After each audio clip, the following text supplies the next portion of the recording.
Hello, Shermanators.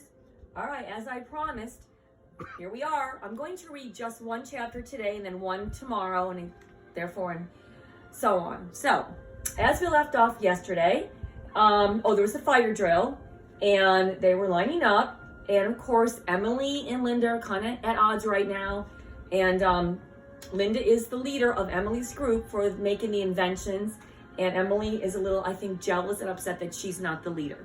So, chapter 4. It was Wednesday, the next week. Recess time. Emily marched under the monkey bars.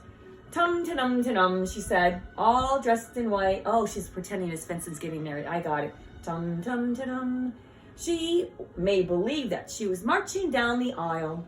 The rest of the class was sitting in the pews in the church. They were all smiling. They thought Emily was the prettiest flower girl they'd ever seen. A little stick hit Emily on the head. Snaggle doodles, Emily said. She looked up. Matthew Jackson was sitting on top of the monkey bars. He was grinning at her. Emily grinned back. What's this snaggle doodle stuff? Matthew asked. I made it up, Emily said. I like the sound of it. But what's it supposed to mean? Emily raised one shoulder. I say it when I'm really mad, or worried, or really happy. She stepped over Beast. Beast was lying in the dirt. He was digging a hole to China with a stick. He had started it yesterday. Pretty good, Emily said.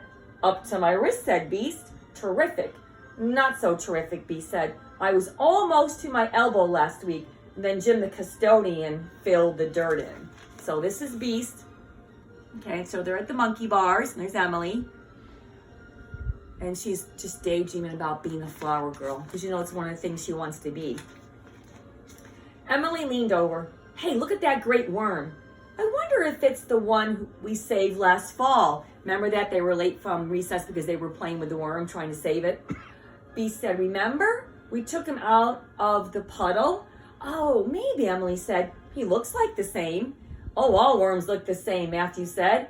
Some are just a little longer or fatter. Hey, listen, Emily said. I've been thinking of something all week. Matthew threw another stick down. Are you listening, Emily said. It's about... Just then, Linda Lorca came over. Jill was right behind her. Today, Jill was wearing fat white ribbons on her four braids. Here comes the bride, Jill sang. Emily sighed. I'm trying to tell everyone my idea. Can I hear too? Jill asked.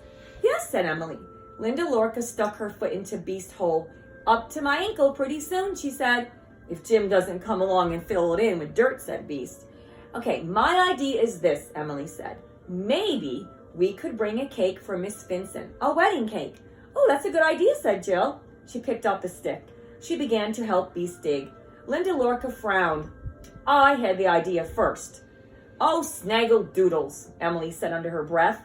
I even asked my mother already. Well, I'm going to ask my mother too, Emily said. She bakes great cakes. My mother told Miss Rooney, Linda Lorca said. Emily picked up a stick too. Miss Rooney said, my mother can bring the cake, Linda said. Now, do you listen what's happening here, my friends? Linda and Emily are having a problem. Emily scratched at the dirt. She wished she could hit Linda with a stick, which we know is wrong. I'm getting Miss Vincent a present, Emily said. Me too, said Linda. A beautiful wedding present. My mother said it's the greatest. Oh, snaggle doodles on your mother, Emily said. I'm telling Miss Rooney, Linda said. Just then the bell rang. Recess was over. Beast stood up. He dusted off his hands. Matthew jumped off the monkey bars. I think I'm going to get Miss Vincent a wedding present too, said Jill. Me too, said Beast. I hope I can find one for $1. I love that. Is that all you got, Linda asked. Beast shook his head. No, I have almost $2. I'm trying to save for an Atari. Emily looked up. By the way, if you don't know what an Atari is, it's a game back in the 80s, just so you know. Beast and Matthew ran to line up. Miss Rooney was clapping her hands. Don't tell Miss Rooney on Emily, Jill told Linda. She didn't mean it. So that's really nice of Jill, sticking up for Emily. Linda Lorca looked at Emily. Emily made believe she was looking at Beast's hole to China. All right, said Linda for a moment.